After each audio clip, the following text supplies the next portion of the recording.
নমস্কার বন্ধুরা, আমি অপর্ণা অপুর সংসারে আরেকটি নতুন ব্লগে আমি আপনাদের সবাইকে স্বাগত জানাই। আজকে হলো রবিবার আর এখন বাজে সকাল 5:30। আর আজকে আমি খুব সকাল সকালই ঘুম থেকে উঠে সব কাজ টাজ সেরে তৈরি হয়ে গেছি, স্নানও সেরে ফেলেছি।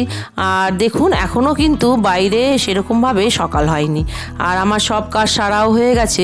এবার শুধু চাটা খেয়েই বেরিয়ে পড়বো আমরা মায়াপুরের ইস্কন টেম্পলে। অনেক দিন ধরেই ভাবছিলাম যে মায়াপুরে যাব, কিন্তু কিছুতেই আর সময় হচ্ছিল না। আজকে যেহেতু রবিবার আর আমার হাজব্যান্ডের বাড়িতে ছুটিতে থাকবে, তাই ভাবলাম চলো আমরা দুজনে মিলেই বেরিয়ে পড়ি মায়াপুরের ইস্কন টেম্পলে। আমার ছেলেরা কেউ যাবে না বললো, যে ওদের আজকে পড়া টিউশন সব কিছুই রয়েছে, তাই বললাম যে আমরা দুজনেই বেরিয়ে পড়ি মায়াপুরের উদ্দেশ্যে। আর আজকে আমরা যাব ট্রেনে করে, কারণ এর আগে আমরা যতবারই মায়াপুরের মন্দিরে গেছি ততবারই আমরা গাড়ি করে গেছি, কিন্তু আমরা ট্রেনের এক্সপিরিয়েন্স কোনোদিনই করিনি। আর আজকে যেহেতু আমার ছেলেরা আমার সাথে যাচ্ছে না, তাই ভাবলাম আমরা দুজনেই ট্রেনে করেই এই এক্সপিরিয়েন্সটা করে নিই। আর একটু ঠান্ডা ঠান্ডাও ওয়েদার হয়ে গেছে, তাই জন্য ট্রেনে সেরকম খুব বেশি অসুবিধা হবে না। আর এই যে দেখুন এবার আমরা বেরিয়ে পড়েছি স্টেশনের উদ্দেশ্যে। ওখান থেকে আমরা 7:29 কৃষ্ণনগর লোকাল ধরেই পৌঁছে যাব কৃষ্ণনগর সিটি জংশনে। আর ট্রেনের একটা তো জানেনই কি দারুণ মজা লাগে, ট্রেনের একটা আলাদাই এক্সপিরিয়েন্স। যতই আপনারা গাড়িতে যান না কেন, ট্রেনের কিন্তু একটা আলাদা এক্সপিরিয়েন্স আছেই। আর কথা বলতে বলতেই দেখুন ট্রেনও চলে এসছে। আমরা স্টেশনে নামতেই ট্রেন কিন্তু একদম রাইট টাইমে চলে এসেছে। আর এই ট্রেনের এক্সপিরিয়েন্সটা আমরাও উপভোগ করতে কেন বলছিলাম, দেখুন তো এই যে সামনে দাঁড়িয়ে আছে এই ভদ্রলোক এই খাবারটা নিয়ে, এটা তো আপনারা সবাই জানেন, ট্রেনে উঠলেই এই ঝালমুড়ির মজাটা কিন্তু কেউ আর ছাড়তে চায় না।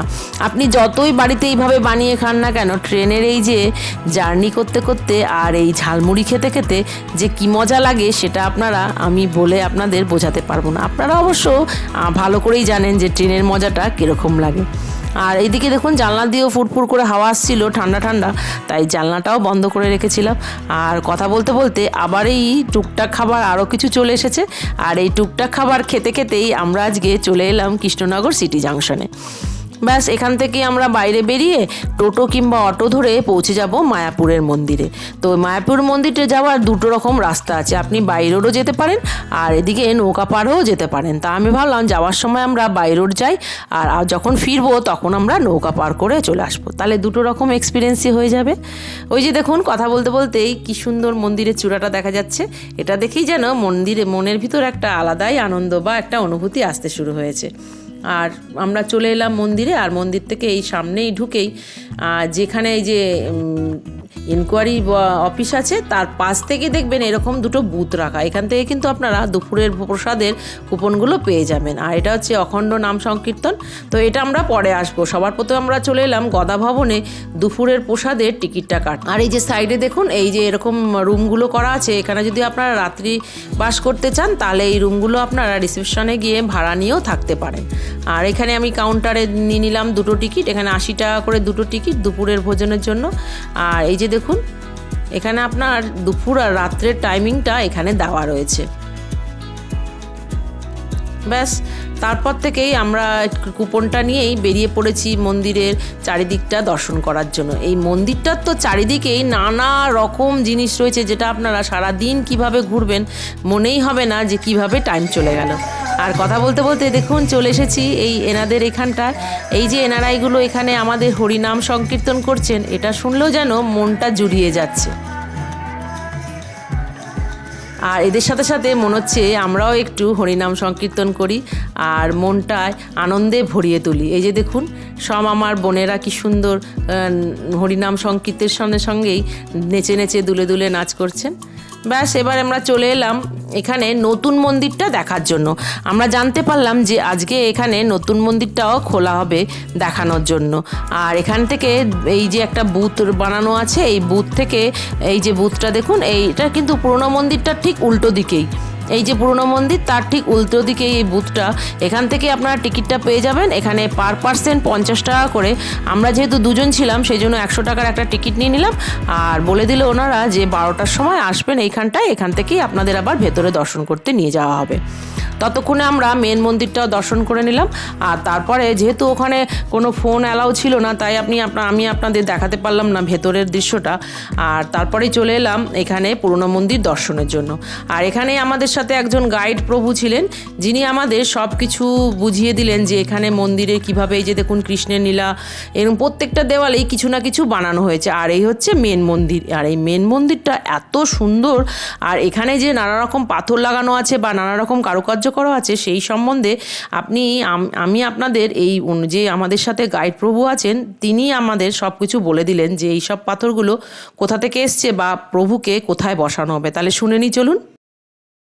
यहाँ पर सेंटर में श्री श्री प्रहलादेश नरसिंह देव भगवान विराजमान होंगे। जहां पर आप लोग ब्लैक स्टोन देख रहे हैं सेंटर में, वहां पर श्री श्री प्रहलादेश नरसिंह देव भगवान विराजमान होने वाले हैं। भगवान के पीछे ब्लैक स्टोन लगा हुआ है, वॉल्स के ऊपर आप लोग देख सकते हैं, उस पे हमने डिजाइनिंग किया हुआ है, कार्विंग है। वह जो डिजाइनिंग, जो ब्लैक स्टोन देख रहे हैं, वो ब्लैक स्टोन हम लोगों ने इटली से बुलवाया हुआ है यहाँ पर, स्पेशली श्री श्री प्रहलादेश नरसिंह देव भगवान के लिए। उसी प्रकार से यहाँ पर जो अलग अलग कलर के आप लोग पत्थर्स देख रहे हैं, उन सभी पत्थर्स को हमने देश विदेश से यहाँ पर भगवान की सेवा में लगाया है। तो जो आप लोग वॉल्स पर व्हाइट कलर का स्टोन देख रहे हैं, वो व्हाइट स्टोन वियतनाम से आया हुआ है। यहाँ पर उस व्हाइट स्टोन को क्वालिटी स्टोन बोला जाता है। उस स्टोन की खासियत ये है कि जब मंदिर के बाहर गर्म होगा, धूप होगा, तो सनलाइट को एब्जॉर्ब करेगा और मंदिर के अंदर ठंडी देगा। इसलिए उस स्टोन को हमने मंदिर के बाहर वाली वॉल्स पर और मंदिर के अंदर वाली वॉल्स पर दोनों साइड लगाया हुआ है। उसी प्रकार जो ग्रीन स्टोन आप लोग पिलर्स पर देख रहे हैं, वो ग्रीन स्टोन एमराल्ड स्टोन है, जो कि ज्वेलरी मेकिंग में यूज आता है, ज्वेलरी बनाने के लिए आता है। वह उस ग्रीन स्टोन को हमने इस मंदिर के निर्माण कार्य में यूज किया हुआ है। और वो जो ग्रीन स्टोन है, वो ग्रीन स्टोन ब्राजील से यहाँ पर आया है। फ्लोर्स के ऊपर आप लोग देख सकते हैं अलग अलग कलर्स का स्टोन लगा हुआ है। फ्लोर्स पर जो ब्लू कलर का स्टोन लगा हुआ है, वो ब्लू स्टोन चाइना से यहाँ पर बुलवाया गया है। जो लाल कलर का फ्लोर पर स्टोन देख रहे हैं, वो लाल स्टोन रशिया से बुलवाया गया है। पूरे विश्व भर से, ऑल ओवर इंडिया से कुछ ना कुछ हमने यहाँ पर भगवान की सेवा के लिए मटेरियल से उनको इस्तेमाल किया हुआ है। ये पर्टिकुलर विंग में टोटल 16 द्वार से, जिससे भक्त लोग अंदर बाहर आना जाना कर सकते हैं। लोग भगवान नरसिंह देव की जो नरसिंह पुराण ग्रंथ है, उस ग्रंथ में भगवान नरसिंह देव की जो लीलाएं हैं, उन लीलाओं को दोनों फ्लोर्स पर बताने वाले हैं। भक्त लोग ऐसे राउंड में सर्कल जा करके उन लीलाओं को देख सकते हैं, जो भगवान नरसिंह देव की लीलाएं हैं। उसी प्रकार यहाँ पर आप सामने की साइड, दोनों साइड कर्व सेक्शन देख सकते हैं। वहां पर हमने उन कर्व सेक्शन को भगवान के लिए दीप्स के लिए रखा है। बड़े बड़े वहां पर लैंप होंगे, दीप होंगे, जिससे हम भगवान को रोशनी दे सके। ব্যাস। আর এই যে দেখুন ভেতর দিকের এই দৃশ্যটাও এখনো ইনকমপ্লিট, আর এটা যখন কমপ্লিট হবে দারুণ লাগবে। এবার চলুন বাইরের দৃশ্যটা শুনে নিই। द्वार पर आने वाले टाइम में बड़े बड़े हाथी होंगे। इस द्वार को हाथी द्वार बोला जाता है। आप दोनों साइड देख सकते हैं बड़े बड़े मूर्ति रखे हुए हैं हम लोगों ने। ये जय और विजय की मूर्ति है। यहाँ जो भगवान के गार्ड्स है, जय और विजय, उनका मूर्ति है। ये हमारे पास 3 किलोमीटर का लैंड है। उस पूरे 3 किलोमीटर के लैंड पर हम लोग भव्य विशाल गार्डन बना रहे हैं। गार्डन के साथ साथ उसमें शावर, फाउंटेन्स और भक्त लोगों के लिए बैठने की व्यवस्था होगी। जब वह जलांगी नदी का गेट ओपन होगा, उसके बाद वो जो कॉरिडोर है वह ओपन हो जाएगा। मंदिर का जो निर्माण कार्य है 2026 में पूर्ण हो जाएगा। 2026 में भगवान यहाँ पर विराजमान होंगे। भगवान के विराजमान होने के बाद हम लोग उस कॉरिडोर को ओपन कर देंगे। तो जो भी भक्त लोग नवदीप से आ रहे हैं, डायरेक्ट उस कॉरिडोर के द्वारा आ सकते हैं यहाँ पर। ব্যাস হয়ে গেল নতুন মন্দির দর্শন। আর মন্দিরটা এত দুর্দান্ত, এত সুন্দর যে মন্দিরটা শুধু দেখেই মনটা ভরে গেল। তাহলে বলুন তো, যখন এখানে প্রভু বিরাজ করবেন তখন এই মন্দিরটার রূপ কত সুন্দর হবে। আর 2026 সালে যখন এই মন্দিরে প্রভুজি বসবেন তখন তো এই মন্দিরের দৃশ্যই আলাদা হবে, তাই না বলুন? আর মন্দিরটার চারিদিকের দেয়ালে এত সুন্দর কারুকার্য করা হয়েছে যে দেখেই মনটা জুড়িয়ে গেল। ব্যাস আমরা চলে এলাম এবার এখানে দুপুরের প্রসাদটা খেতে। আর এখান থেকে প্রসাদ গ্রহণ করে আবার আমরা বেরিয়ে পড়বো মন্দিরের চারিদিকটা ঘুরতে। আর প্রসাদে সবার প্রথমে এখানে দিয়ে দিল ভাত, আর তারপরে দিয়ে দিল রুটি, আর সাথে ছিল এই যে ভেজ ডাল, আর সাথে আর একটা মিক্স সবজি, আর পনির দিয়ে কাবলি চানার একটা তরকারি, আর একটা বেগুনি,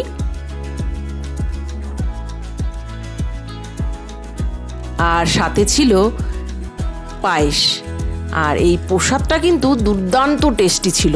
এরকম রান্না কিন্তু আমরা বাড়িতে প্রায়ই করি, কিন্তু এই স্বাদটা কিন্তু আমরা সেই রান্নায় নিয়ে আসতে পারি না। কেন জানি না, এই প্রসাদটা একটা আলাদাই স্বাদ ছিল। আর এই যে প্রসাদটা যেন অমৃতের মতো লাগছিল। আর এই বেগুনি কিন্তু আমরা মাঝে মধ্যে বাড়িতে বানিয়ে খাই, কিন্তু এই যে প্রসাদ বেগুনিটা না, একটা আলাদাই টেস্ট ছিল। এত সুন্দর লাগছিল রান্নাটা, খাবারটা, যেন মনটা এই প্রসাদটা পেয়ে দারুণ খুশিতে ভরে গেল। আর এই পায়েসটা খেয়ে তো আর এটার স্বাদের তুলনা আমি আর কারো সাথেই করতে পারবো না। ব্যাস হয়ে গেছে আমার প্রসাদ গ্রহণ করা। আর তারপরে আমরা বেরিয়ে পড়লাম একটু মন্দিরের চারিদিকটা ঘুরে দেখার জন্য। আর এবার ভাবছি একটু গোশালায় যাব। আর রাস্তায় যে এই দেখতে পেলাম এই যে গোবিন্দ রেস্টুরেন্টটা, এখানে যারা রাত্রি বাস করবেন তারা কিন্তু এই রেস্টুরেন্টে এসে সকালের ব্রেকফাস্টটা সেরে নিতে পারবেন। আর কথা বলতে বলতেই চলে এলাম গোশালাতে। দেখুন কি সুন্দর গরুগুলো এরকম ঘোড়ার গাড়ির মতন টেনে টেনে মানুষকে নিয়ে আসছে। আর এই যে দেখুন এসে গেছি এখানে গোশালাতে। এখানে নিচে রিসেপশনে সব রকম ঘি, মধু, দই, দুধ বিক্রি হচ্ছিল। আর উপরেই এই যে এখানে একটা বিশাল বড় গোশালা। এখানে প্রায় 400-500 খানা নানা রকমের জাতের গরু দেখতে পেলাম। দেখুন কত গরুই না এখানে আছে। আর যার এখানে সেবা করার দরকার হয় তারা এখানে আপনারা এসে গোসেবাও করতে পারবেন। আর এই যে দেখুন আমার হাজব্যান্ড যেহেতু গরু খুব ভালোবাসে, তাই জন্য এখানেই গরুর মাথায় হাত বোলাতে শুরু করে দিল। আর ব্যাস চলে এলাম নিচে রিসেপশনে। এখান থেকে আমরা একটু নিয়ে নিলাম মিষ্টি দই। আর মিষ্টি দইটাও এত টেস্টি ছিল। এমনিতেও নবদ্বীপের এইসব দইয়ের খুব নাম শুনেছি, আর এই মায়াপুরের যে এই গোশালার দইটা কিন্তু দারুণ টেস্টি ছিল। ব্যাস দইটা খেয়েই চলে এলাম আমার মন্দিরের উদ্দেশ্যে। আর এখানে একটু চলে এলাম এখানে যে অখণ্ড হরিনাম সংকীর্তন হচ্ছে সেইখানটায়। এই যে দেখুন এখানে কিন্তু সারা দিন সারা রাতই হরিনাম সংকীর্তন চলতেই থাকে। তাই এখানে আসলে যেন মনটা আরোই শান্তিতে ভরে গেল। সব রকম চিন্তা, রোগ ব্যাধি যা মানুষের শরীরে থাকে সব যেন দূরে চলে যায়। ব্যাস এবার এসব দেখেই আমরা বেরিয়ে পড়ছি, বাড়ির উদ্দেশ্যে রওনা দিচ্ছি। কারণ ট্রেনে করে এসছি তো, নিজেদের গাড়ি থাকলে আরামসে টাইম মতোই বেরোতে পারতাম, কিন্তু যেহেতু ট্রেনের টাইম ধরে আমাদের বাড়ি আসতে হবে, আর সেই জন্যই আমরা এখন বেরিয়ে পড়বো মায়াপুরের ঘাটের উদ্দেশ্যে। ওরা ওখান থেকেই নৌকা পার হয়ে চলে আসলাম স্বরূপগঞ্জ ঘাটে, আর ওখান থেকেই ট্রেন ধরে চলে আসবো বাড়িতে। তাহলে আজকের বন্ধুরা আমার ভিডিওটা আমি আজকে এখানেই শেষ করছি। আর আমার এই ভিডিওটা যদি আপনাদের ভালো লেগে থাকে তাহলে অবশ্যই কিন্তু আপনারাও গিয়ে একবার মায়াপুর দর্শনটা অবশ্যই সেরে আসবেন। আর আমার ভিডিওটাকে একটা লাইক আর শেয়ার করে অবশ্যই সাবস্ক্রাইব করে দেবেন। তাহলে আসি বন্ধুরা, দেখা হবে একটি নতুন ভিডিওতে।